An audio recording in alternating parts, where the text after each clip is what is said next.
Good morning everyone. Biotech के इस lecture में हमें बायोटेक का एग्रीकल्चर की फील्ड में क्या यूज़ होता है इस चीज़ का अध्ययन करना है।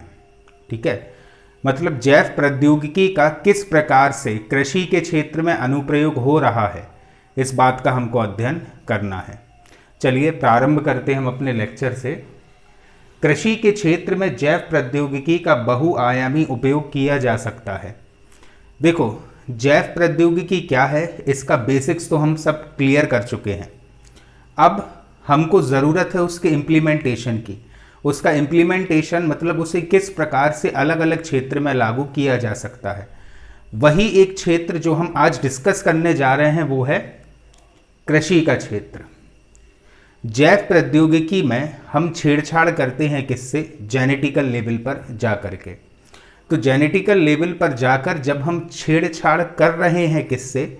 जीन्स से, उस समय हमको ये बात क्लियर कट पता चलती है कि अगर हम इस प्रकार का मॉडिफिकेशन अर्थात परिवर्तन करें पादपों में जिससे पादपों में कुछ ऐसे परिवर्तन आ जाए जिसमें बैक्टीरियाज का मतलब जीवाणु का, वायरस का किसी भी प्रकार का प्रकोप इन पादपों पर ना पड़े, साथ ही इन्हें ऊर्जा की जो रिक्वायरमेंट है, जो ये पानी से या मृदा से फुलफिल कर रहे हैं, ठीक है, वो सब कम होती जाए, तो बिना पानी के भी पादप उग सकते हैं। साथ ही साथ इनकी रोग प्रतिरोधक क्षमता भी बहुत ज़्यादा विकसित हो जाए तो जीवाणु का और विषाणु का एवं फंगी का कोई भी इफेक्ट इन पादपों पर नहीं पड़ेगा। इस प्रकार का परिवर्तन हम पादपों में अर्थात कृषि के क्षेत्र में कर सकते हैं। इसके द्वारा ही आज हमें ऊतक संवर्धन मतलब टिश्यू के लेवल पर जाकर चेंजेस करना, भ्रूण संवर्धन मतलब पादपों की जो नए पादप विकसित करने की क्षमता है, बीज की जो क्षमता है उसमें परिवर्तन करना, उसको कहेंगे हम भ्रूण संवर्धन। और पौध प्रवर्धन विधियां प्राप्त हुई हैं, मतलब जैव प्रौद्योगिकी के माध्यम से हमें पादपों में एक कहना चाहिए कि ऐसी विधियां पता चल गई हैं जिनसे हम ऊतकों का संवर्धन कर सकते हैं, भ्रूण संवर्धन हो सकता है और पौध संवर्धन हो सकता है। जैव प्रौद्योगिकी की मदद से ही आज फसलों की किस्मों एवं उत्पादक की गुणवत्ता में वृद्धि की जा सकती है। ठीक है, जैसा कि हम सब जानते हैं वर्तमान में हमारी अर्थव्यवस्था का आधार ही कृषि है, जो कि प्राथमिक स्तर पर आता है हमारी अर्थव्यवस्था में। अब अगर कृषि को इस प्रकार से हम परिवर्तित करेंगे कि इसकी पैदावार ज़्यादा से ज़्यादा बढ़ा दी जाए तो क्या होगा या हमें क्या हासिल होगा? पैदावार बढ़ने से हमको ये चीज़ हासिल होगी कि हमारे यहाँ जो खाद्य सुरक्षा है, खाद्य सुरक्षा को सुनिश्चित किया जा सकेगा। अर्थव्यवस्था का पहला पायदान कृषि है, तो अर्थव्यवस्था पहले पायदान पर ही अगर मजबूत हो जाती है तो दूसरे और तीसरे पायदान पर मतलब उद्योग में और सर्विस सेक्टर में भी मजबूती आ जाएगी और भारत एक आत्मनिर्भर देश बन जाएगा। इसीलिए इस जैव प्रौद्योगिकी के माध्यम से पैदावार को बढ़ाया जा सकता है। फसलों की समय सीमा को कम करके किसी एक ही भूखंड पर बार बार खाद्यान्न फसलों का उत्पादन किया जा सकता है। जैसे वर्तमान में जो चलन है वो ये है कि एक विशेष क्षेत्र में एक विशेष प्रकार की फसल का ही उत्पादन हो सकेगा, लेकिन अगर हम जेनेटिकल लेवल पर कुछ इस प्रकार का परिवर्तन करें कि कोई सी एक फसल है वो किसी भी जलवायु में उग सके, मतलब अगर कोई फसल गर्म इलाकों में उग रही है वो ठंडे इलाकों में भी उग सकेगी और ठंडे इलाकों की फसल गर्म इलाकों में भी उग सकेगी। ये चीज़ देन है किसकी? जैव प्रौद्योगिकी की। वैज्ञानिकों ने जैव प्रौद्योगिकी की मदद से फसलों की ऐसी किस्में तैयार की हैं जिनमें हानिकारक गुणों की अपेक्षा लाभकारी गुण अधिक हैं। क्लियर है? हानिकारक गुणों की अपेक्षा लाभकारी गुण अधिक होने का तात्पर्य यह है कि फसल को जिन तत्वों से नुकसान होता था वो तत्व अब खत्म ही कर दिए हैं जेनेटिकल लेवल पर जाकर, जिससे फसलों की पैदावार 3 गुना या 4 गुना बढ़ जाएगी। पौधों एवं फसलों की ऐसी प्रजातियों का विकास किया जा रहा है जिन पर कवकनाशी तथा कीटनाशी रसायनों के अवशेषों का प्रभाव ना पड़े। क्लियर है? मतलब ऐसी फसलों को अब विकसित किया जाने लगा है कि विभिन्न प्रकार की जीवाणु एवं विषाणु से होने वाले जो रोग हैं उनकी रोकथाम के लिए जो हम पेस्टिसाइड्स वगैरह का यूज़ करते हैं, इस पेस्टिसाइड्स का प्रभाव जीवाणु और विषाणु पर तो पड़ेगा, लेकिन फसलों पर किसी भी प्रकार का हानिकारक प्रभाव इन पेस्टिसाइड्स का नहीं पड़ेगा। ओवरऑल क्या है, फसलों की जो उत्पादकता है वो बढ़ जाएगी और किसान जो है वो पूर्ण रूपेण आत्मनिर्भर हो सकेंगे। जीन अभियांत्रिकी मतलब जेनेटिकल इंजीनियरिंग, जीन अभियांत्रिकी और पौधों की नवीन विकसित प्रजनन प्रौद्योगिकी द्वारा फलों तथा सब्जियों के स्वाद भी नियंत्रित किए जा सकते हैं। ये चीज़ भी याद रखना, एक ये भी परिवर्तन हो सकता है कृषि के क्षेत्र में कि जो स्वाद है विभिन्न प्रकार की सब्जियों के और फलों के, उसमें भी हम परिवर्तन कर सकते हैं। उनमें उस तरह के गुणों को समाविष्ट किया जा सकता है जिसमें वे लंबे समय तक खराब ना हों। तो जेनेटिकल लेवल पर जाकर ऐसा भी परिवर्तन किया जा सकता है फलों में, सब्जियों में, कि उन्हें आप कितने भी लंबे समय तक रख सको बिना किसी संरक्षण पदार्थ के, तो भी वे खराब नहीं होंगे। तो इस प्रकार के यूजेस जो हैं जैव प्रौद्योगिकी के, वो हम कृषि क्षेत्र में कर सकते हैं। और आज इस लेक्चर में हम विभिन्न प्रकार की जेनेटिकली मॉडिफाइड फसलों का भी अध्ययन करेंगे। पराजीनी फसलें या ट्रांसजेनिक फसलें, अर्थात ऐसी फसलें जिनको जेनेटिकल लेवल पर जाकर परिवर्तित किया जा चुका है, उन्हें कहा जाता है क्या? पराजीनी फसलें, अर्थात ट्रांसजेनिक और जेनेटिकली मॉडिफाइड क्रॉप्स। ठीक है, इंग्लिश में बोलते हैं अपन जेनेटिकली मॉडिफाइड क्रॉप्स और हिंदी में कहते हैं हम पराजीनी फसलें। आइए समझते हैं ये पराजीनी फसलें हैं क्या। जैव प्रौद्योगिकी द्वारा जब किसी फसल में ऐसे बाहरी जीन को प्रविष्ट कराया जाता है जो कि उस फसल में विद्यमान नहीं है, तो इस तरह की फसल को ट्रांसजेनिक फसल या पराजीनी फसल कहा जाएगा। बात समझ में आई? जीन क्या बताते हैं? एक विशेष प्रकार के गुण को प्रदर्शित करते हैं। ठीक है, तो ऐसा कोई सा जीन जो एक विशेष प्रकार के गुण को प्रदर्शित कर रहा है, क्लियर है, और जो किसी फसल में विद्यमान नहीं है, उसे उस फसल से अटैच कर दिया जाए। मतलब कोई सा ऐसा जीन है जो फसल में विद्यमान नहीं है, उसे उस फसल में हमने अटैच कर दिया, और जब उस जीन को हमने उस फसल में अटैच कर दिया जो पहले से वहां पर मौजूद था ही नहीं, ऐसी फसल ही कहलाती हैं पराजीनी फसलें। तो पराजीनी फसल क्या होती है? ये ऐसी फसल होती हैं जिसमें ऐसे जीन को प्रविष्ट कराया जाता है जो पहले से वहां पर विद्यमान नहीं था। ऐसी फसलों को कहते हैं हम पराजीनी फसलें। ऐसी फसल में बाहरी जीन को प्रविष्ट कराकर कुछ विशिष्ट गुण का विकास किया जाता है।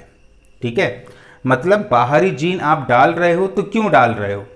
उसके कुछ लक्ष्य हैं, और वो लक्ष्य क्या हैं? बीमारियों एवं कीटों के प्रति प्रतिरोधक क्षमता में वृद्धि करना। ठीक है, मतलब अगर पादप में कोई सी बीमारी लग रही है तो उस बीमारी के अगेंस्ट में प्रतिरोधक क्षमता में वृद्धि कर दी जाए जेनेटिकल लेवल पर जाकर। तो एक ये उद्देश्य हो गया किसका? पराजीनी फसलों के विकास का। दूसरा है फसलों की गुणवत्ता एवं उत्पादकता में वृद्धि करना, जल की आवश्यकता को कम करना तथा प्रोटीन एवं खनिजों की मात्रा को बढ़ाकर अधिक पौष्टिक बनाना आदि। तो इस प्रकार से भी परिवर्तन किया जा सकता है किसमें? पादपों में। क्लियर है? इसीलिए पादपों में ऐसे जीन का समावेश किया जाता है जो इन लक्ष्यों की पूर्ति करे, और जो जीन वहां पे मौजूद ना हो, इसलिए हम बाहर से उसको प्रविष्ट करा रहे हैं। तो फसल क्या कहलाएगी? फसल कहलाएगी पराजीनी फसल या जेनेटिकली मॉडिफाइड फसल। क्लियर है? पराजीनी पौधों के निर्माण के लिए दो विधियां प्रयोग में लाई जाती हैं। अब देखो, ये जो फसलें होती हैं ना, ये दो प्रकार की होती हैं, एक बीजपत्री और द्विबीजपत्री। मैं एक सिंपल से एग्जाम्पल से ये चीज़ क्लियर करता हूँ। एक बीजपत्री फसल का एक बहुत अच्छा एग्जाम्पल है गेहूँ, क्योंकि गेहूँ का जो दाना है उसको आप दो टुकड़ों में विभाजित कर सकते हो, हाथ से तोड़कर नहीं कर सकते। तो वो फसल कहलाएगी कौन सी? एक बीजपत्री फसल। ठीक है? और द्विबीजपत्री फसल का एक बहुत अच्छा उदाहरण है मटर। मटर का जो दाना है उसको आप दो टुकड़ों में तोड़ सकते हो, तो वो कहलाएगा हमारा द्विबीजपत्री फसल। तो एक बीजपत्री फसल को अलग तरीके से पराजीनी फसल में परिवर्तित किया जाता है और द्विबीज फसल के तरीके अलग होते हैं। और वो तरीके क्या हैं? सबसे पहले द्विबीजपत्री पौधों हेतु प्लाज्मिड वाहक द्वारा अप्रत्यक्ष या परोक्ष जीन हस्तांतरण किया जाता है। ठीक है? तो जैसे मटर की फसल है, वो है द्विबीजपत्री फसल। तो द्विबीजपत्री फसल में प्लाज्मिड वाहक की आवश्यकता लगेगी अप्रत्यक्ष या परोक्ष जीन हस्तांतरण के लिए। ठीक है? आप तो सिर्फ इतना समझो कि अगर कोई सी द्विबीजपत्री फसल है, उस फसल में हम प्लाज्मिड वाहक का प्रयोग करते हैं जीन हस्तांतरण के लिए। क्लियर है? और एक बीजपत्री पौधे जैसे कि गेहूं हो गया, पौधों के लिए प्रत्यक्ष जीन हस्तांतरण किया जाता है, मतलब डायरेक्टली जेनेटिकल इंजीनियरिंग का यूज करके जीनों का हस्तांतरण कर दिया जाएगा एक बीजपत्री फसल में। लेकिन अगर वही फसल द्विबीजपत्री है तो उसके लिए प्लाज्मिड वाहक की आवश्यकता यहां पर रहेगी। प्रत्यक्ष जीन हस्तांतरण में पौधों की कोशिका में डीएनए को बिना किसी जैविक कारक की सहायता से प्रवेश कराया जाता है। क्लियर है? मतलब कोई एक्सटर्नल यूज या कोई एक्सटर्नल कहना चाहिए कि वाहक का यूज यहां पर नहीं करेंगे। कहां पर? प्रत्यक्ष जीन हस्तांतरण में पौधों की कोशिका में डीएनए को बिना किसी जैविक कारक की सहायता से प्रवेश कराया जाएगा। तो डायरेक्टली नया डीएनए वहां पर डाल दिया जाएगा। इसके लिए पार्टिकल गन मेथड, ये वाली जो मेथड है पार्टिकल गन मेथड, जिससे कि एक नए डीएनए का टुकड़ा फसल में प्रवेश कराया जाता है, या फिर इलेक्ट्रोपारेशन तकनीक का प्रयोग किया जाता है। तो ये दो तकनीकों के अंदर घुसकर नहीं पड़ना कि ये तकनीक क्या है, बस आपको इतना याद रखना है कि जब भी किसी फसल में हम जेनेटिकल लेवल पर चेंजेस कर रहे हैं तो वो चेंजेस कैसे हो रहे हैं? एक हो रहा है पार्टिकल गन मेथड के माध्यम से और दूसरा हो रहा है इलेक्ट्रोपारेशन तकनीक के माध्यम से। That's it. तो पराजीनी फसलें क्या होती हैं? पराजीनी फसलें ऐसी फसलें होती हैं जिन पर किसी ऐसे जीन को समावेशित कराया जाता है जो जीन वहां पर उपलब्ध ना हो। ठीक है? और उससे एक नए प्रकार के गुण का समावेश हो जाए उस पौधे में। अब पौधे दो प्रकार के हैं, एक हो जाते एक बीजपत्री और दूसरा होता है द्विबीजपत्री। तो जो एक बीजपत्री पौधा होता है उसमें डायरेक्टली आप जीन का हस्तांतरण करते हो, और ये जो द्विबीजपत्री पौधा होता है, द्विबीजपत्री पौधे में आपको प्लाज्मिड वाहक, किसके माध्यम से? प्लाज्मिड वाहक के माध्यम से जीन हस्तांतरण करना होता है। और जीन हस्तांतरण की जो विधियां होती हैं वो वर्तमान में दो विधियां हैं। एक होती है पार्टिकल गन मेथड, ये वाली, और दूसरी होती है इलेक्ट्रोपारेशन तकनीक। तो इन दो तकनीक का यूज करके हम जेनेटिकल लेवल पर किसी पादप में परिवर्तन कर सकते हैं। क्लियर? चलिए अब हम बात करते हैं कि पराजीनी फसलों से क्या लाभ होता है। जो जेनेटिकली मॉडिफाइड फसल होती हैं वो किस प्रकार से हमारे लिए लाभदायक हैं। तो सबसे पहला पॉइंट है कि कीट रोधी पराजीनी फसलों में कीटनाशक दवाइयों की आवश्यकता नहीं पड़ती, जिससे पर्यावरण प्रदूषण की समस्या नहीं आती और किसानों पर आर्थिक दबाव कम पड़ता है। क्योंकि हम पेस्टिसाइड्स वगैरह क्यों डालते थे फसल में, कि उनकी रक्षा हो सके विभिन्न प्रकार के कीटों से। और अगर हमने फसल को जेनेटिकल लेवल पर कुछ ऐसे परिवर्तित कर दिया कि कीटों का कोई भी प्रभाव फसल पर पड़ेगा ही नहीं,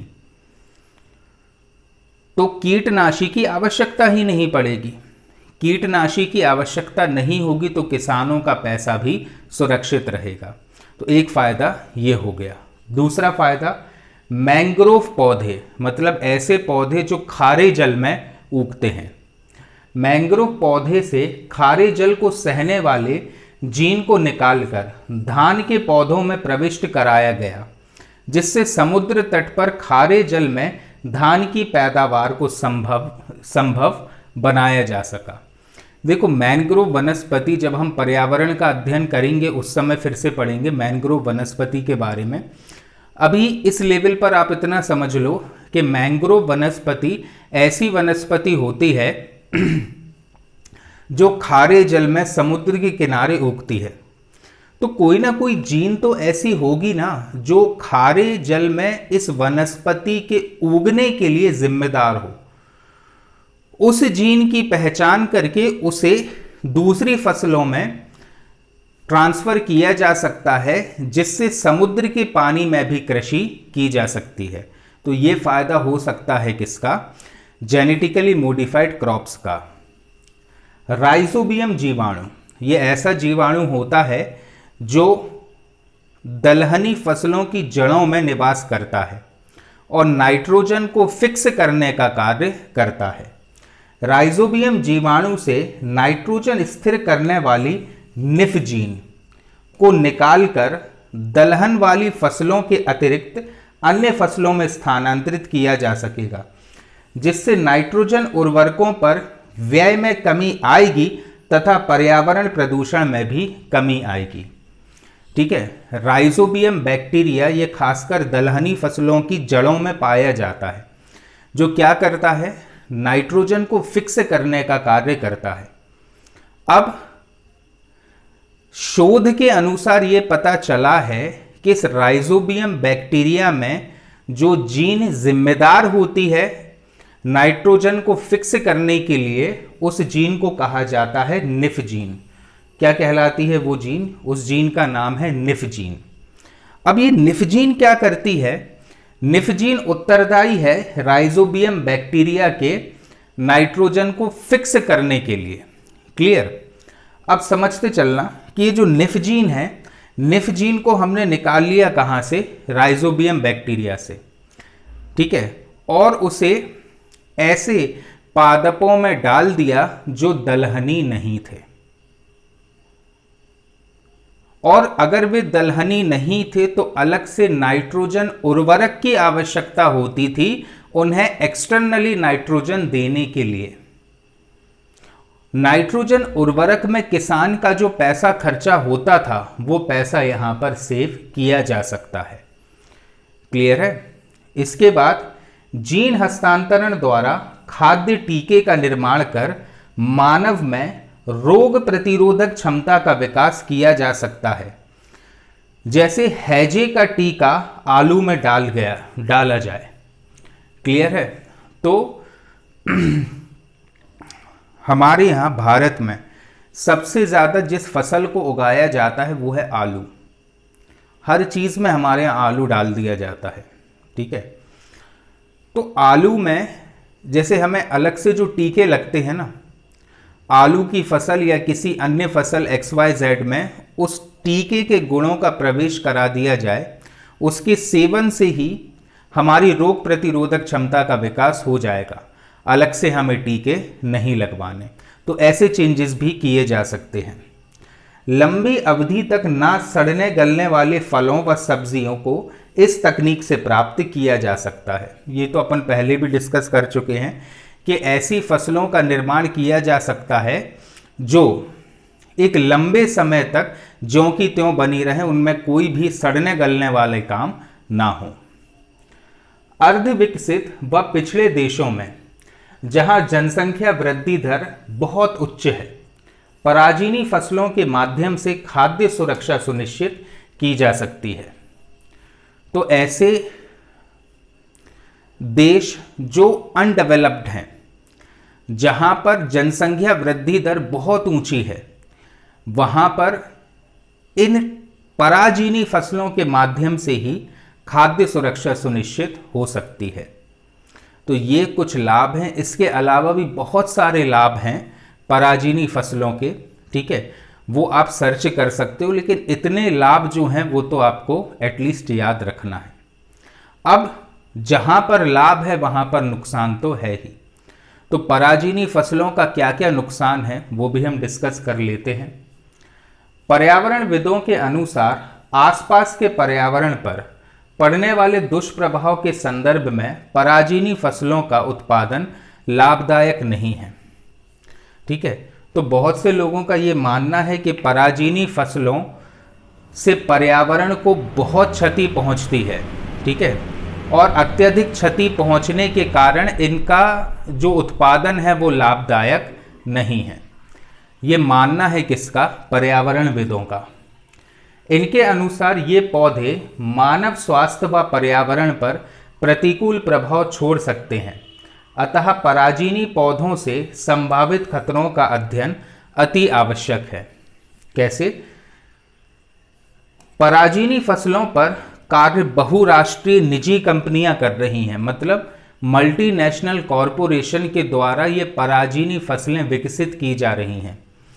तो वो कुछ ना कुछ इस प्रकार का चेंज भी करेंगी इन फसलों में कि उनको ज़्यादा से ज़्यादा लाभ की प्राप्ति हो, किसानों का कल्याण हो अथवा ना हो। ये इन मल्टीनेशनल कॉरपोरेशन या बड़ी बड़ी कंपनियों को इससे कुछ भी लेना देना नहीं है। बहुत से लोगों का ऐसा मानना है, इसके कारण ये जो पराजीनी फसलें हैं वे नुकसानदायक हो सकती हैं। ये पराजीनी फसलें पर्यावरण में संक्रमण करके वनस्पति और पर्यावरण को प्रभावित कर सकती हैं, ठीक है। तो ये परिवर्तित करेंगी या प्रभावित करेंगी किसे? विभिन्न प्रकार की वनस्पतियों के लिए। जीन के साथ छेड़छाड़ के परिणाम स्वरूप एलर्जेंस अर्थात एलर्जी उत्पन्न करने वाले तत्व तथा टॉक्सिन मतलब जहरीले तत्व के उत्पन्न होने की संभावना रहती है, जो एक पौधे से दूसरे पौधे में स्थानांतरित हो सकते हैं। क्लियर है? तो ऐसे भी चेंजेस यहां पर देखे जा सकते हैं, जैसे फॉर एन एग्जाम्पल आप समझने का प्रयास करिएगा कि अगर जेनेटिकल लेवल पर जाकर परिवर्तन किया जा रहा है, जेनेटिकल लेवल पर जाकर अगर छेड़छाड़ की जा रही है, तो ये लाजमी सी बात है कि कहीं ऐसा ना हो कि वो पौधे तो उग आएं, लेकिन साथ ही साथ वे बहुत सारे जहरीले तत्व भी मृदा में छोड़ दें, जिससे दूसरे पौधे ना उग पाएं। तो ये कुछ नुकसान है। इसके अतिरिक्त पराजीनी फसलों से कीटनाशी प्रोटीन का उत्पादन होता रहता है, ठीक है, मतलब कोई भी पराजीनी फसल है वो कीटनाशी प्रोटीन का तो उत्पादन करेगी ही करेगी। खाद्य श्रृंखला के माध्यम से ये विषाक्त तत्व अन्य जीव जंतुओं तक पहुंच सकते हैं व पारिस्थितिक संतुलन बिगड़ सकता है। क्लियर है? तो ये जो पूरे तत्व हैं वो खाद्य श्रृंखला में मिक्स होकर कहाँ प्रवेश करेंगे? वे प्रवेश करेंगे हमारी खाद्य श्रृंखला में, और अगर ये तत्व हमारी खाद्य श्रृंखला में प्रवेश कर जाते हैं तो ये जहर हमारे शरीर में प्रवेश कर जाएगा। पराजीनी फसलों से परागकण उड़कर खरपतवारों व अन्य गैर लक्षित प्रजातियों पर जा सकते हैं।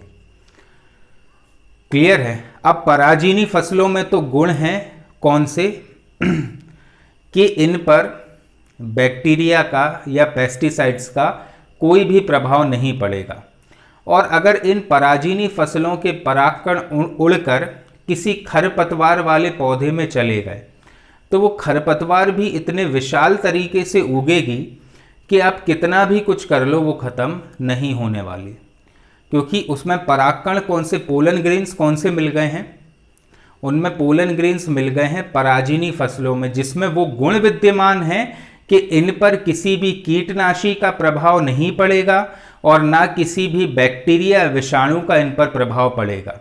तो बहुत सारे गैर लक्षित पौधे भी उगाए जा सकते हैं या खरपतवार भी बहुत ज़्यादा मात्रा में उग सकती है अगर ऐसा कोई काम हो जाता है तो, ठीक है, जो किसानों के लिए बहुत हानिकारक है। अब समझना, जिससे खरपतवारों में कीटनाशक प्रतिरोधी क्षमता उत्पन्न हो सकती है तथा इससे किसानों के लिए इन खरपतवारों पर नियंत्रण करना दुष्कर कार्य हो जाएगा। क्लियर है, क्योंकि बहुत ज़्यादा मात्रा में खरपतवार उगने लगेगी। पराजिनी फसलें टर्मिनेटर टेक्नोलॉजी से विकसित बीजों से उत्पन्न होती हैं। अब ये टर्मिनेटर टेक्नोलॉजी क्या है?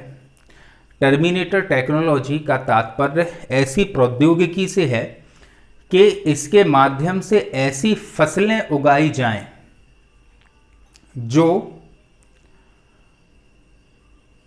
एक बार तो उग आएंगी लेकिन दूसरी बार वे बीज वगैरह नहीं देंगी। सिर्फ फसल उगाएगी लेकिन उस फसल का प्रयोग अगली फसल को उगाने के लिए नहीं किया जाएगा। इस बात की संभावना बनी रहती है कि इन पराजिनी फसलों से परागकण उड़कर अन्य पौधों व फसलों को अपनी चपेट में ले लें तथा गैर टर्मिनेटर बीज भी टर्मिनेटर बनकर नष्ट हो जाएंगे। अब इसको समझना कि टर्मिनेटर बीज हैं क्या। सबसे पहले हम बात करते हैं टर्मिनेटर जीन की। जैसा कि मैंने अभी आपको बताया कि इस प्रकार से पौधे उगाए जाएं कि एक पीढ़ी तो उग आएगी लेकिन टर्मिनेटर जीन अपनी दूसरी पीढ़ी को नहीं उगा सकते क्योंकि उनमें भ्रूण बनाने की क्षमता नहीं होती। टर्मिनेटर जीन के प्रभाव से पौधे अपने ही भ्रूण के विकास को अवरुद्ध कर देते हैं। ठीक है, तो ऐसी जीन जो पौधों के भ्रूण के विकास को अवरोध कर दे वो जीन कहलाती है टर्मिनेटर जीन। दूसरे शब्दों में कहा जाए तो जैव प्रौद्योगिकी की सहायता से किसी भी पौधे में इस प्रकार की जीन डाले जा सकते हैं जिससे उस पौधे की अच्छी फसल तो प्राप्त की जा सकेगी लेकिन इसके बीज नए पौधे उत्पन्न करने में सक्षम नहीं होंगे। ठीक है, तो जैव प्रौद्योगिकी की मदद से, जैसा कि अभी अपन ने इसके पहले डिस्कस किया था कि बड़ी बड़ी बहुराष्ट्रीय कंपनियां ही जैव प्रौद्योगिकी के क्षेत्र में संशोधन या शोध कार्य कर रही हैं। ठीक है, और अगर एक बार उन्होंने जेनेटिकली मॉडिफाइड या पराजिनी फसल का विकास किया है तो उससे उनको लाभ क्या हुआ? वही फसल फिर से उगेगी, उसके जो बीज रहेंगे उससे किसान नई फसल उगा लेगा। तो इन बहुराष्ट्रीय कंपनियों को क्या प्रॉफिट होता है? कुछ भी नहीं हुआ। इसीलिए वो उसके अंदर डाल देती हैं ये टर्मिनेटर जीन कि एक फसल तो बहुत अच्छी उगाएगी लेकिन उस फसल से जो बीज प्राप्त होंगे हमारे लिए वो बीज नई फसल को पैदा नहीं कर सकते।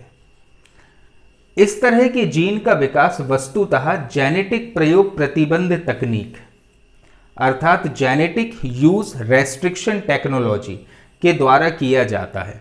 तो इस तकनीक का नाम याद रखना बहुत ज़रूरी है।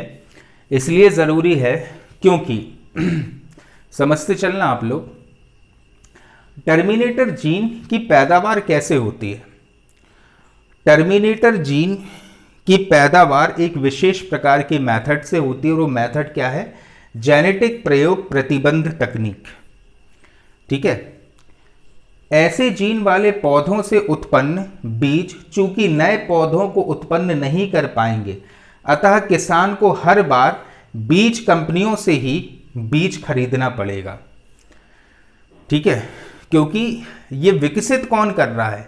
बड़ी बड़ी बहुराष्ट्रीय कंपनियां इस प्रौद्योगिकी का विकास कर रही हैं और अगर एक बार उन्होंने ऐसा पराजीनी पौधा किसानों को पकड़ा दिया जो कभी भी खराब नहीं हो सकता है या उस पर किसी भी हानिकारक प्रभाव का कोई भी परिणाम नहीं निकलता या कोई भी हानि नहीं होती उस पौधे में, तो किसान तो एक फसल उगा दी, दूसरी फसल, तीसरी फसल, तो अमीर हो जाएगा।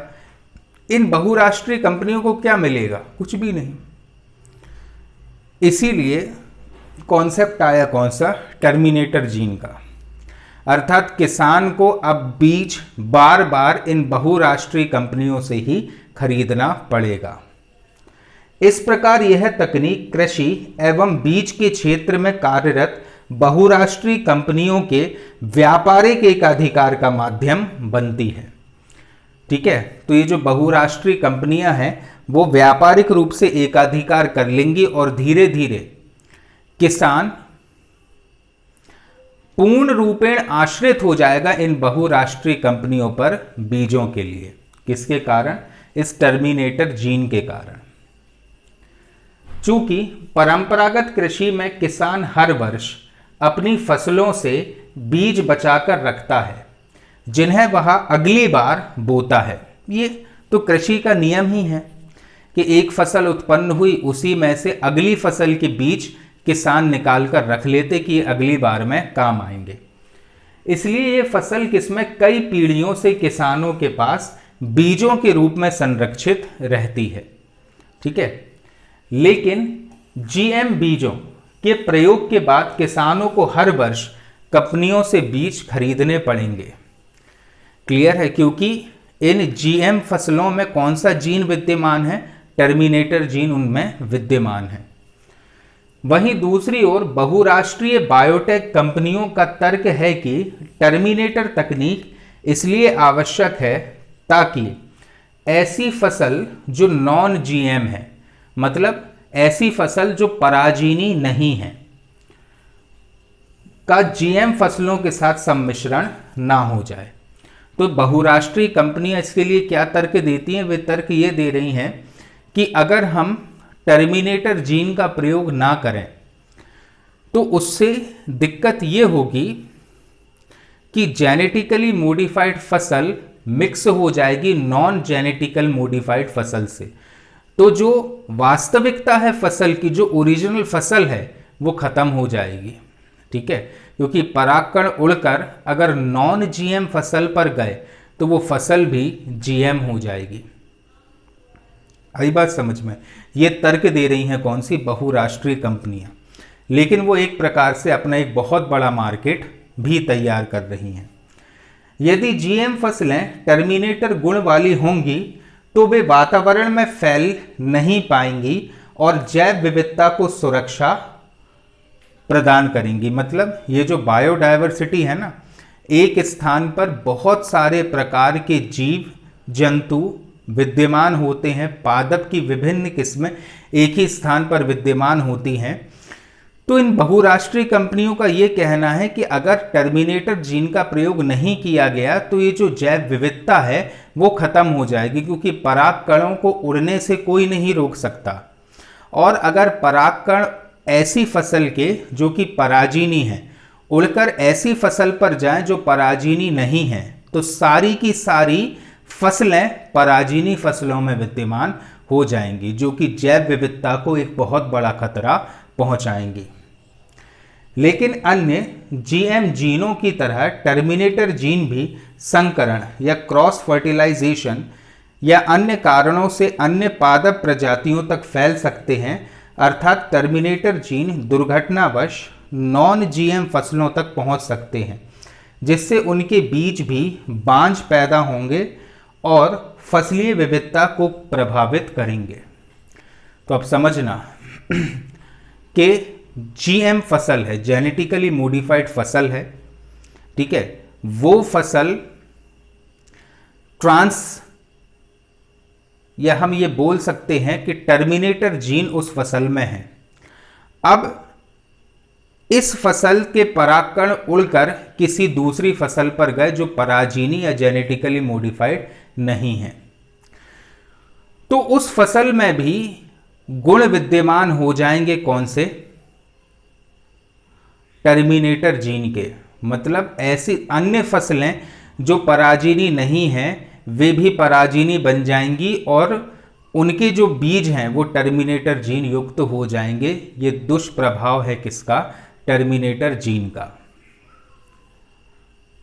विकासशील देशों में किसान पीढ़ी दर पीढ़ी कई फसल उगाते रहते हैं और इस दौरान वे स्थानीय मिट्टी और जलवायु के अनुकूल नई फसल किस्में भी विकसित कर रहे हैं।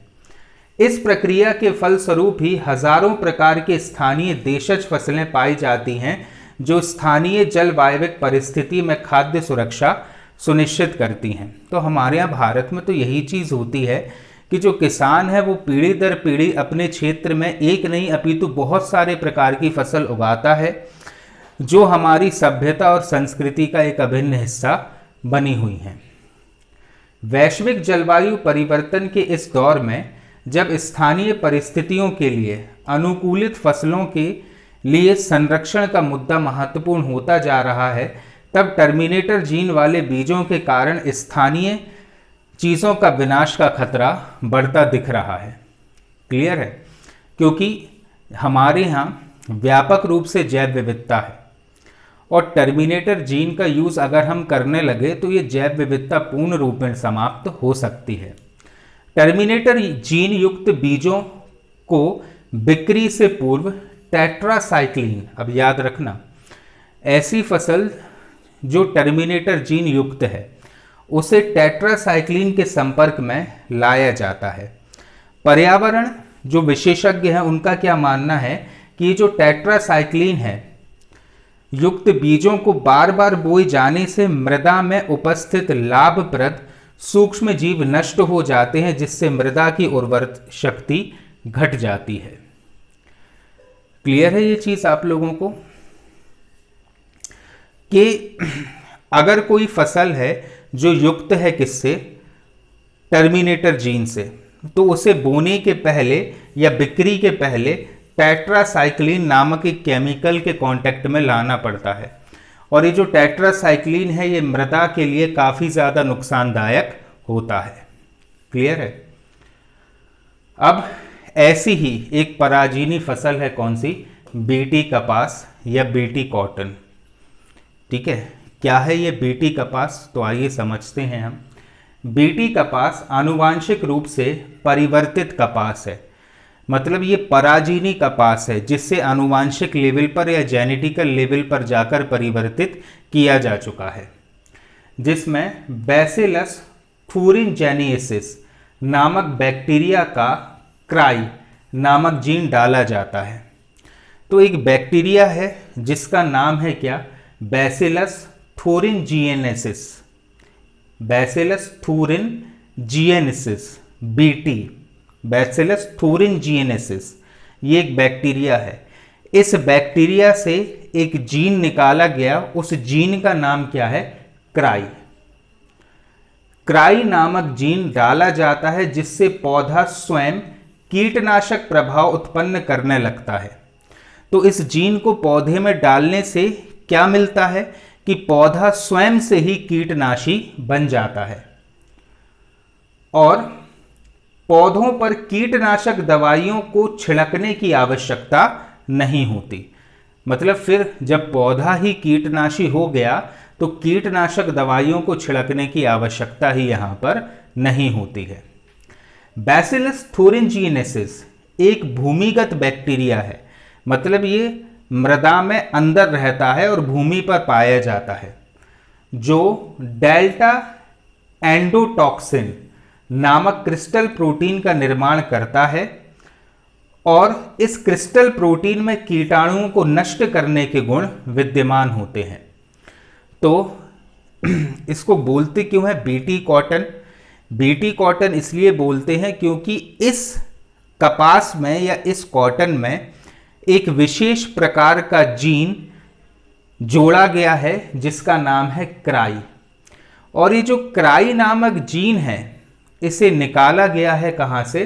बैसिलस थूरिनजिएनेसिस नामक एक भूमिगत बैक्टीरिया से। क्योंकि ये जो जीन है क्राई, ये एक विशेष प्रकार का प्रोटीन बनाता है जिसका नाम है डेल्टा एंडोटॉक्सिन। और ये जो डेल्टा एंडोटॉक्सिन नामक प्रोटीन है, ये क्या करता है, कीटाणुओं को नष्ट कर देता है। क्लियर है। आनुवांशिक रूप से परिवर्तित बीटी कपास की 3 किस्में मैक 12, मैक 162 और मैक 184 के व्यावसायिक उपयोग की अनुमति भारत सरकार ने मार्च 2002 में प्रदान कर दी है। क्लियर है ये चीज़। तो अब ये आप लोग ध्यान रखना कि मैक 12, मैक 162 और मैक 184 क्या हैं, ये बीटी कपास की तकनीकें हैं। क्लियर है। अब अपन बात करते हैं बीटी कपास में और क्या क्या चीज़ें हमारे यहाँ हुई हैं। तो केंद्रीय पर्यावरण, वन एवं जलवायु परिवर्तन मंत्रालय की जेनेटिक इंजीनियरिंग अप्रूवल कमेटी द्वारा मंजूर की गई बीटी कपास की इन किस्मों को बहुराष्ट्रीय कंपनी मॉन्सेंटो, याद रखना कौन सी इंटरनेशनल कंपनी है जिसने ये किस्में बनाई है, मॉन्सेंटो।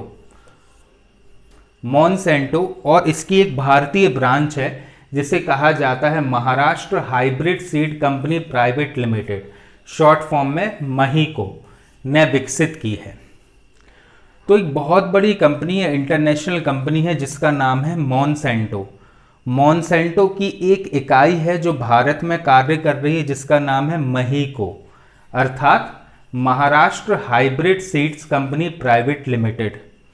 तो ये जो है ना Maharashtra hybrid seeds company private limited, इसने ये 3 किस्में विकसित की हैं जिनका नाम है मैक 12, मैक 162 और मैक 184। ये दोनों नाम आपको याद रखने हैं, मॉन्सेंटो और महीको। क्लियर है। इन बीजों के व्यावसायिक उपयोग की अनुमति कुछ शर्तों के साथ इस कंपनी को प्रदान की गई है। अब भारत सरकार ने कुछ ऐसी शर्तें रखी हैं इन दोनों कंपनियों के सामने, मॉन्सेंटो और महीको के सामने, और वो शर्तें क्या हैं कि बीज अधिनियम 1966 में जितनी भी शर्तें दी गई हैं वो सारी शर्तें आप लोगों को मानना होगी। बीज पर यह इंगित करना होगा कि आनुवांशिक रूप से परिवर्तित बीज है। मतलब जब आप बीज को बेचोगे ना, तो उस बीज पर आपको इस बात का ठप्पा लगाना होगा कि जेनेटिकली मॉडिफाइड है। बीजों के वितरकों व बिक्री के डेटा को जेनेटिक इंजीनियरिंग अप्रूवल कमेटी को उपलब्ध कराना होगा। मतलब भारत सरकार के जो जलवायु परिवर्तन मंत्रालय है उसकी जो शाखा है जेनेटिक इंजीनियरिंग अप्रूवल कमेटी, उस कमेटी को आपको वो डेटा साझा करना होगा कि आपने किस व्यक्ति को ये बीज बेचे हैं। बोए गए क्षेत्रफल की जानकारी उपलब्ध कराना होगी कि कितने क्षेत्रफल में ये पराजीनी फसल को बोया गया है। लगातार 3 वर्षों तक यह रिपोर्ट देना होगी कि इन किस्मों में किसी प्रकार की बीमारी के बैक्टीरिया तो नहीं पनप रहे हैं। ठीक है, मतलब ऐसा नहीं कि आपने बेच दिया और हो गया। 3 वर्षों तक लगातार उस स्थान की मॉनिटरिंग करना होगी जिस स्थान पर यह पराजीनी फसल को उगाया गया है, और उसकी एक रिपोर्ट भी तैयार करना होगी। बीटी कपास वाले खेत के बाहरी सीमा पर, मतलब वो इलाका जहां पर यह पराजीनी कपास उगाया गया है, बीटी कपास उगाया गया है, उस इलाके के बाहर की साइड, ठीक है, बाहरी सीमा पर गैर बीटी कपास उगाई जाए ताकि इसके पड़ने वाले प्रभावों का निरीक्षण किया जा सके। मतलब एक एरिया में आपने बीटी कपास उगा दी, उसके बाहर वाले क्षेत्र में आपने सामान्य कपास उगाई। फिर दोनों का तुलनात्मक अध्ययन करना होगा कि बीटी कपास कितनी जल्दी उग रही है और सामान्य कपास कितनी जल्दी उग रही है। क्लियर है। ये कुछ शर्तें रखी हैं भारत सरकार ने इनके सामने। अब बीटी कपास के क्या क्या लाभ हैं इसके बारे में समझना। कपास के उत्पादन में वृद्धि, जिससे किसानों की आय में भी वृद्धि होगी। ठीक है, बीटी कपास को लगाने से कपास के उत्पादन में बहुत ज़्यादा वृद्धि हो जाएगी। और अगर कपास के उत्पादन में वृद्धि हो रही है तो किसानों को तो फायदा होगा ही होगा। पौधों में स्वयं ही कीटनाशक प्रभाव पैदा करने की क्षमता विकसित होगी, जिससे कीटनाशक दवा के छिड़काव की आवश्यकता नहीं होती है। तो वही है कि कीटनाशकों पर सरकार का जो पैसा खर्चा हो रहा है वो पैसा भी सेव हो जाएगा। कीटनाशकों के उपयोग में कमी से पर्यावरण संरक्षण को प्रोत्साहन भी मिलेगा, क्योंकि कीटनाशकों का कम से कम यूज होगा, जिससे ऐसी फसलें, या कहना चाहिए कि जब कीटनाशकों का कम से कम यूज हो रहा है तो पर्यावरण को भी कोई नुकसान नहीं होगा। रोग या महामारी से फसलों के खराब होने की संभावना बहुत ही कम होगी। ठीक है। बीटी कपास का उपयोग कीट नियंत्रण की अन्य विधियों के साथ भी संभव है। क्लियर है। अब अपन पढ़ते हैं कि इस बीटी कपास के साथ क्या क्या नुकसान है। ठीक है, तब इनको समझना कि कीटों में प्रतिरोधी क्षमता उत्पन्न हो जाने से बीटी कपास के साथ साथ अन्य फसलों को भी नुकसान पहुंच सकता है। अब कैसे पहुंच सकता है, तो वही है जो अपन ने पराग कणों के बारे में पढ़ा था कि ये पराग कण उड़कर किसी अन्य फसल पर अगर चले गए तो उसका दुष्प्रभाव क्या होगा। उसका दुष्प्रभाव ये होगा कि खरपतवार जैसी जो फसल है वो भी कीटनाशी का कोई भी प्रभाव उन फसलों पर नहीं पड़ेगा और उनकी पैदावार भी बढ़ सकती है। इस तरह की फसलों की उत्पादन लागत बहुत अधिक होती है। क्लियर है। तो ये जो है वो बीटी कपास से संबंधित कुछ बातें थी जो जैव प्रौद्योगिकी में हमारे लिए इम्पोर्टेंट है। अब अपन बात करते हैं बीटी बैगन की। ठीक है, तो वही है कि बीटी कॉटन जैसी थी ना, बैसिलस थ्रायोजेनेसिस नामक जो कपास थी उसमें हमने क्राई नामक एक जीन को डाला था। अब यहाँ पर देखते हैं हम कि क्या है कि बीटी बैगन भी एक पराजीनी या जैव संवर्धित फसल है। मतलब इसमें भी जेनेटिकल लेवल पर मॉडिफिकेशन किया गया है। यह बैगन के जीनोम में बैसिलस थ्यूरिनजेनेसिस बैक्टीरिया से प्राप्त क्राई1AC नामक जीन को प्रविष्ट कराने से तैयार हुआ है। क्राई1AC नामक जीन को यहाँ पर डाला गया है। बहुत ध्यान से समझते चलना मेरी बातों को। उसमें भी हमने बैसिलस थ्रायोजेनेसिस नामक बैक्टीरिया से ही जीन लिया था किसमें, बीटी कपास में। और यहाँ पे भी हमने बैसिलस थ्यूरिनजेनेसिस नामक बैक्टीरिया से ही जीन लिया है। क्या नाम है उस जीन को, क्राई1AC। इस जीन को प्रविष्ट कराने के बाद बैगन में प्रारोह और फल छिद्रक कीटों के खिलाफ प्रतिरोधक क्षमता आ जाती है। मतलब क्या लाभ होता है जीन में, या क्या लाभ होता है इस ब्रिंजल में। इसमें लाभ ये होता है कि ऐसी फसल विकसित हो जाएगी, या कहना चाहिए कि ब्रिंजल में या बैगन में ऐसी क्षमताएं आ जाएंगी जिससे कि जो छिद्रक वाले कीड़े होते हैं ना, जो कीड़े छेद कर जाते हैं, उन कीड़ों का कोई भी प्रभाव इस फसल पर नहीं पड़ेगा। आलू के बाद बैगन की पैदावार भारत में सबसे ज्यादा होती है। भारत में कुल सब्जी उत्पादन का लगभग 9% बैगन ही होता है। बीटी बैगन को महाराष्ट्र हाइब्रिड सीड्स कंपनी महीको ने विकसित किया है। तो महीको ने ही विकसित किया था किसे, बीटी कपास के लिए भी। भारत में बीटी बैगन को लेकर हालिया सालों में काफी विवाद पैदा हुआ है। विवाद इसलिए पैदा हुआ क्योंकि फसल कैसी है, जेनेटिकल लेवल पर मॉडिफाइड अर्थात पराजीनी फसल है। जीएम फसल होने के कारण इसके विरोध का आधार भी वही है जो अन्य जीएम फसलों का होता है। क्लियर है। पर्यावरणविद तथा कुछ वैज्ञानिकों का मानना है कि जीएम फसल की वजह से क्षेत्रानुकूल पारंपरिक कृषि प्रभावित होगी, और वास्तविकता में होगी, क्योंकि भारत में हर एक क्षेत्र किसी एक विशेष फसल के लिए ही जाना जाता है। लेकिन अगर जेनेटिकल मॉडिफाइड फसल से कुछ ऐसा परिवर्तन कर दिया गया कि कोई भी फसल है वो किसी भी स्थान पर उगाई जा सकती है, तो ये जो क्षेत्रीयता वाली बात है वो तो प्रभावित होगी ही होगी। फसल चक्र का पालन ना होने से पृथ्वी की उर्वरा शक्ति समाप्त हो जाएगी। क्लियर है? क्योंकि फसल चक्र अगर फॉलो नहीं होगा तो पृथ्वी की उर्वरा शक्ति, तो मतलब जो कहना चाहिए फर्टिलिटी है सॉइल की, वो तो प्रभावित होगी ही होगी।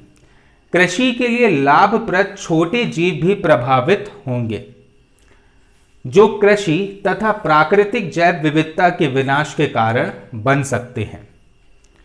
क्लियर है? अब बीटी बैगन के व्यावसायिक उत्पादन की अनुमति पर्यावरण, वन एवं जलवायु परिवर्तन मंत्रालय के माध्यम से गठित अर्जुला रेड्डी की अध्यक्षता वाली समिति ने अक्टूबर 2009 में दी थी।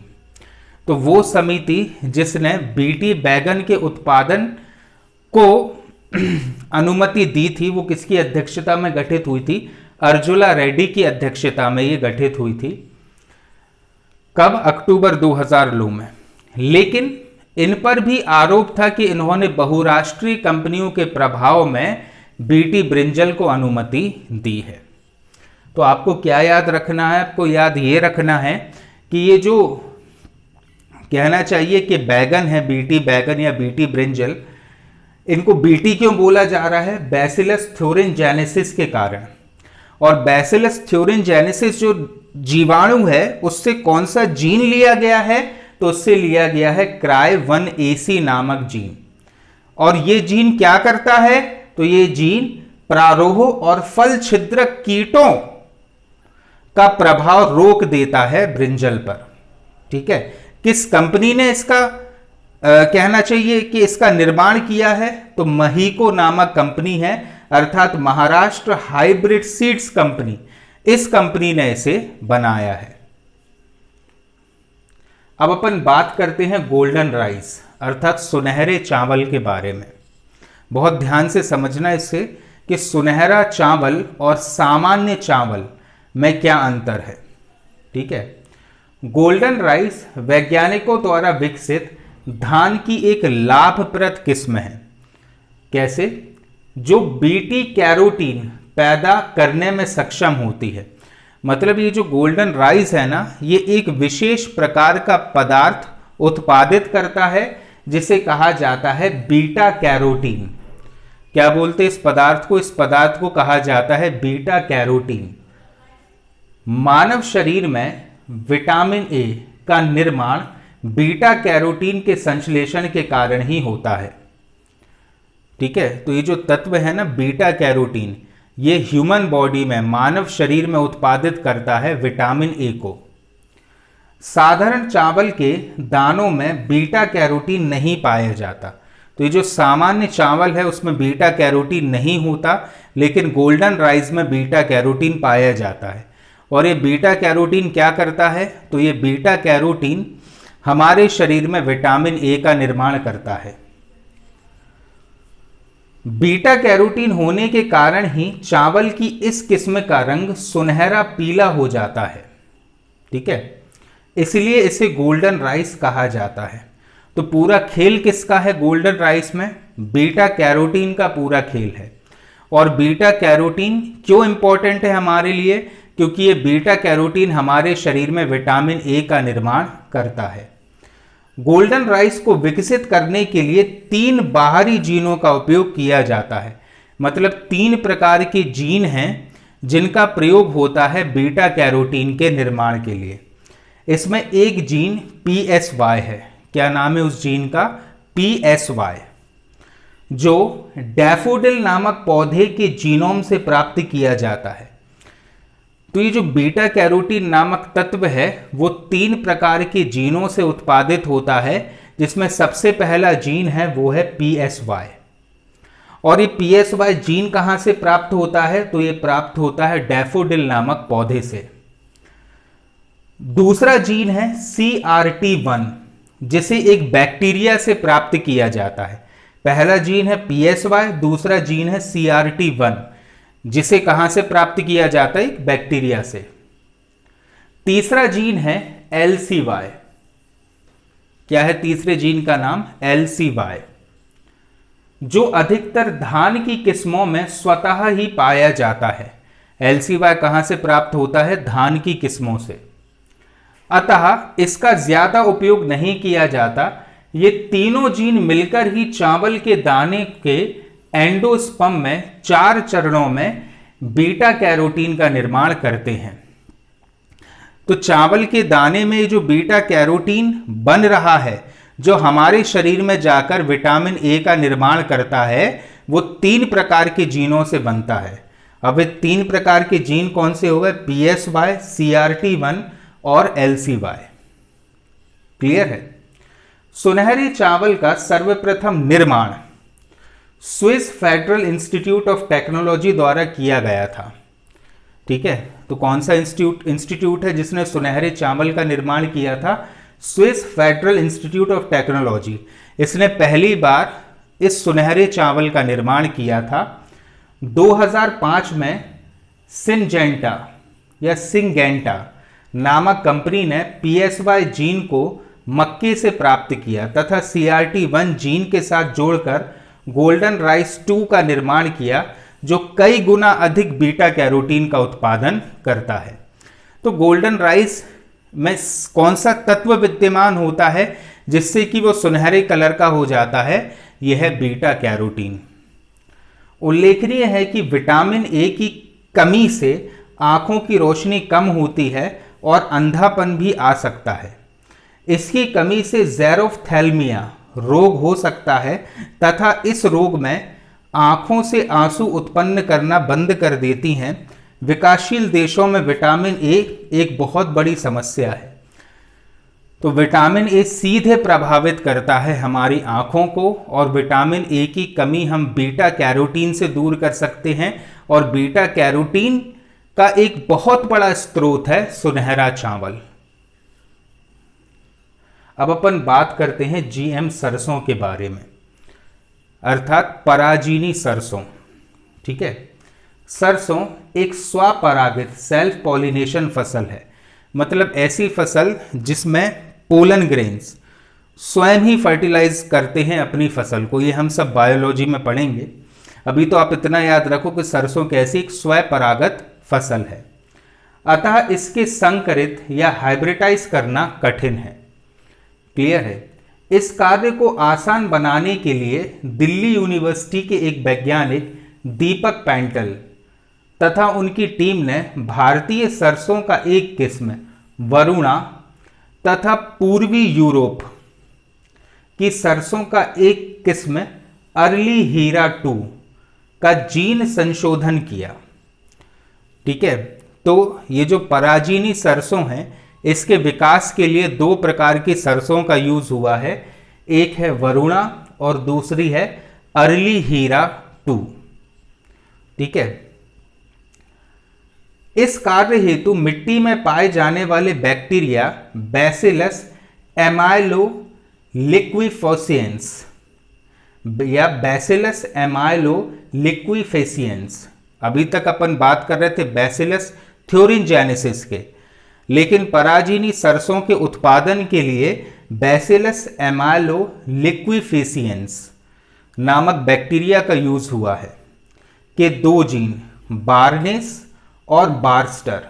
मतलब ये जो बैक्टीरिया है ना, इसके 2 जीन लिए गए हैं। एक जीन का नाम है बार्नेस और एक जीन का नाम है बारस्टर का उपयोग किया गया। क्लियर है? तो इस प्रकार से उत्पादित हुई कौन सी? जेनेटिकली मॉडिफाइड सरसों। कैसे हुई है? उसके उत्पादन का सबसे बड़ा कारण क्या है कि जो बैक्टीरिया यूज किया जा रहा था अभी तक वो था बैसिलस थ्योरिनजेनेसिस, लेकिन अब जो बैक्टीरिया यूज हो रहा है वो है बैसिलस एमाइलो लिक्विफेसिएंस। इस बैक्टीरिया के 2 जीन्स लिए गए, बार्नेस और बारस्टर नामक जीन, और इन दोनों जीनों का यूज किया गया सरसों के उत्पादन में। इन दोनों किस्मों से उत्पन्न संकरित किस्म को DMH11 अर्थात धारा मस्टर्ड हाइब्रिड 11 नाम दिया गया। DMH11 धारा मस्टर्ड हाइब्रिड 11 नाम दिया गया है इस फसल के लिए। क्लियर है? दीपक पेंटल तथा उनकी टीम के अनुसार DMH11 की उत्पादन क्षमता अन्य किस्मों से 20 से 30% तक अधिक है। क्लियर है ये चीज? तो इस प्रकार से ये जो सरसों का पौधा है ये बहुत ही ज्यादा गुणकारी है और पराजीन है, लेकिन इसमें किस जीवाणु का यूज हुआ है? बैसिलस एमाइलोलिक्विफेसेंस की 2 जीन, एक बार्नेस और एक बार्स्टर का यूज यहां पर हुआ है। अब अपन बात करते हैं जैव उर्वरक अर्थात बायो फर्टिलाइजर्स की। ठीक है, ऐसे सूक्ष्म जीव जिनका उपयोग कर पौधों को पोषक तत्वों की प्राप्ति कराई जा सकती है वे जैव उर्वरक कहलाते हैं। मतलब उर्वरक इसलिए क्योंकि ये पौधों को किसी न किसी प्रकार का न्यूट्रिएंट दे रहे हैं, इसलिए होगा ये क्या? ये उर्वरक। लेकिन जैव इसलिए क्योंकि ये कोई केमिकल नहीं है, ये जीव ही हैं जो पौधों को पोषक दे रहे हैं, इसलिए कहलाते हैं बायो फर्टिलाइजर या जैव उर्वरक। ये नाइट्रोजन स्थिरीकरण करके फास्फोरस को घुलनकारी बनाकर आदि कई तरीकों से पौधों के लिए पोषक तत्वों को उपलब्ध कराते हैं। नाइट्रोजन फर्टिलाइजर्स की आवश्यकता तो पड़ती है तो हम अलग से प्रोवाइड कराते हैं, लेकिन ये कुछ ऐसे जीव हैं जो नाइट्रोजन वायुमंडल से ही फिक्स कर देते हैं, साथ ही साथ फास्फोरस को घुलनकारी बना देते हैं। इनके प्रयोग से रासायनिक खाद जैसे यूरिया आदि की आवश्यकता सीमित हो जाती है तथा सतत कृषि को बढ़ावा मिलता है। तो जो केमिकल फर्टिलाइजर होता है ना, केमिकल फर्टिलाइजर का यूज तो ना के बराबर हो जाता है और यहां पर जीवों का प्रयोग करके पौधों को पोषक प्रदान किया जाता है। जैव उर्वरक के रूप में प्रमुख हैं rhizobium, Azotobacter, Azospirillum, blue green algae आदि सूक्ष्म जीवों का प्रयोग यहां पर किया जाता है। किस रूप में किया जा रहा है? बायो फर्टिलाइजर या जैव उर्वरक के रूप में यहां पर प्रयोग हो रहा है। अब अपन बात करें राइजोबियम की। ये राइजोबियम क्या है? तो राइजोबियम दलहनी फसलों की जड़ों की ग्रंथियों में बनने या ग्रंथियां बनाने की क्षमता रखने वाले उस जीवाणु का नाम है जो कि वायुमंडल की नाइट्रोजन का स्थिरीकरण करता है। मतलब ये नाइट्रोजन को अमोनिया में बदलता है और पौधे तक पहुंचाता है। तो कहां पर रहता है ये राइजोबियम? दलहनी जो फसलें होती हैं, दलहनी फसलों की जड़ों में गांठ के रूप में ये रहता है और काम क्या करता है? वायुमंडल से नाइट्रोजन को खींचकर अमोनिया में ये परिवर्तित करता है। दूसरा है एजिटोबैक्टर। ठीक है, और एजिटोबैक्टर क्या करता है? तो एजिटोबैक्टर मृदा में पाया जाने वाला जीवाणु है जो अदलहनी फसलों जैसे गेहूं, मक्का, सरसों, आलू आदि में नाइट्रोजन स्थिरीकरण में सहायक है। ठीक है, तो ऐसा जीवाणु जो दलहनी फसलों में नाइट्रोजन फिक्स करने का काम करता है वो है कौन सा? राइजोबियम। और ऐसा जीवाणु जो अदलहनी फसलों में, मतलब ऐसी फसलें जो दलहनी नहीं हैं, उन फसलों में नाइट्रोजन फिक्स करने का काम करता है, वो कौन सा है? वो है एजिटोबैक्टर। क्लियर है? अब अपन बात करते हैं एजोस्पाइरिलम की। ये एजोस्पाइरिलम क्या है? तो कुछ अन्य प्रकार की फसल जैसे गन्ना हो गया या मोटे अनाज हो गए, इनमें नाइट्रोजन स्थिरीकरण का काम करता है कौन? एजोस्पाइरिलम। अब अपन बात करते हैं एजोला की। ये एजोला क्या है? ठीक है, तो एजोला विश्व भर में पाया जाने वाला एक निम्न वर्गीय पादप है। मतलब छोटा सा पौधा होता है, निम्न वर्गीय पादप होता है। यह मुख्यतः स्वच्छ जल, तालाबों, गड्ढों एवं झीलों में पानी की सतह पर तैरता है। ठीक है, तो पूरे विश्व में हर किसी क्षेत्र में पाया जाता, लेकिन कहां पर? पानी की सतह पर। भारत में पाई जाने वाली इसकी जो प्रजाति है वो है एजोला पिन्नाटा। कौन सी प्रजाति है? एजोला पिन्नाटा, जिसमें नाइट्रोजन स्थिरीकरण की क्षमता कम होती है। इसीलिए इसके स्थान पर धान की फसलों के प्रयोग हेतु अन्य प्रजाति जैसे एजोला माइक्रोफोला और एजोला कोरोलिनियाना का प्रयोग किया जाता है, जो नाइट्रोजन स्थिरीकरण का कार्य करता है। ठीक है, तो एजोला भी हर कहीं उपलब्ध है। भारत में इसकी जो फसल है वो है एजोला पिन्नाटा, लेकिन धान की फसलों के साथ एजोला माइक्रोफोला या एजोला कोरोलिनियाना का यूज किया जाता है। अब अपन बात करते हैं फॉस्फेट विलयकारी जैव उर्वरक के बारे में, मतलब ऐसे जैव उर्वरक जो फॉस्फेट को ही घोल देते हैं। नाइट्रोजन के साथ साथ फॉस्फोरस भी पौधों की वृद्धि के लिए आवश्यक पोषक तत्व है। क्लियर है? प्रकृति में फॉस्फोरस हरी खाद, मिट्टी, पौधों तथा सूक्ष्म जीवों में पाया जाता है। ठीक है, फॉस्फोरस विभिन्न कार्बनिक एवं अकार्बनिक यौगिकों के रूप में हमें मिलता है, परंतु पौधे इस फॉस्फोरस का उपयोग नहीं कर पाते। पौधों द्वारा फॉस्फोरस का अवशोषण से प्राथमिक आर्थोफॉस्फेट आयन के रूप में होता है। मिट्टी में पाए जाने वाले अनेक सूक्ष्म जीव जैसे स्यूडोमोनास पुटीडा आदि फॉस्फोरस विलयकारी की क्षमता रखते हैं। मतलब ये ऐसे पौधे होते, या कहना चाहिए ऐसे सूक्ष्म जीव होते हैं जो फॉस्फोरस को घुलनशील बना देते हैं। अब कौन कौन से हैं, या हम ये बोल सकते हैं कि ये ऐसे तत्व होते हैं या कुछ ऐसे कहना चाहिए सूक्ष्म जीव होते हैं जो फॉस्फोरस को घोल देते हैं और उसे मृदा में अंदर प्रवेश करा देते हैं। क्लियर है? इसके बाद हम बात करते हैं जैव कीटनाशक के बारे में। ये जैव कीटनाशक क्या होता है?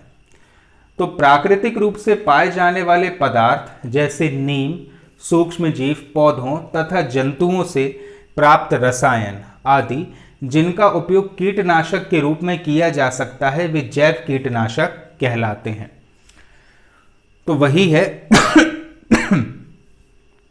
कि ऐसे तत्व जो प्राप्त हो रहे हैं जीव जंतुओं से और जिनसे कीटों का नाश होता है वो कहलाते हैं जैव कीटनाशक।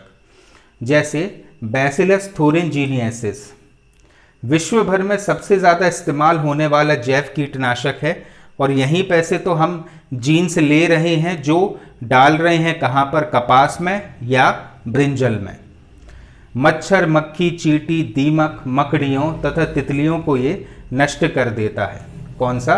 बैसिलस थ्योरिनजीनियसिस। इसके बाद बैकुलो वायरस क्या है? एक जीव तो है ही, लेकिन इससे कुछ ऐसा पदार्थ हमको मिल जाएगा जिससे हम क्या कर सकते हैं? कीटों का नाश कर सकते हैं। पौधों को नुकसान पहुंचाने वाले कीटों एवं अन्य ऑर्थोपॉड्स को नष्ट करता है। कपास, चावल और सब्जियों पर हमला करने वाले कीटाणुओं को ये खत्म करने में बेहद प्रभावी है। कौन सा? बैकुलो वायरस। इसके बाद हम बात करते हैं किसकी? नीम की। ये नीम क्या करती है? तो इनमें फसलों को नुकसान पहुंचाने वाले कीटाणुओं को नष्ट करने की क्षमता पाई जाती है। यह लाभदायक कीटों को हानि नहीं पहुंचाता। ठीक है, नीम लेपित यूरिया या नीम कोटेड यूरिया के अंतर्गत यूरिया में नीम के तेल को मिलाया जाता है। यह जल, मृदा एवं वायु प्रदूषण को कम करने में सहायक है एवं यूरिया के दुरुपयोग में भी कमी लाता है। ठीक है, तो ये कुछ ऐसे तत्व हैं जो क्या कर रहे हैं? वास्तविकता में ये कहना चाहिए कि प्राप्त तो हो रहे हैं जीवों से, लेकिन ऐसे जीव जो पौधों के लिए हानिकारक है उनको नाश कर रहे हैं, उन्हें कहा जाता है जैव कीटनाशक। प्रमुख एग्जाम्पल है बैसिलस थोरिनजीनियसिस, बैकुलो वायरस और नीम। क्लियर है? Thank you.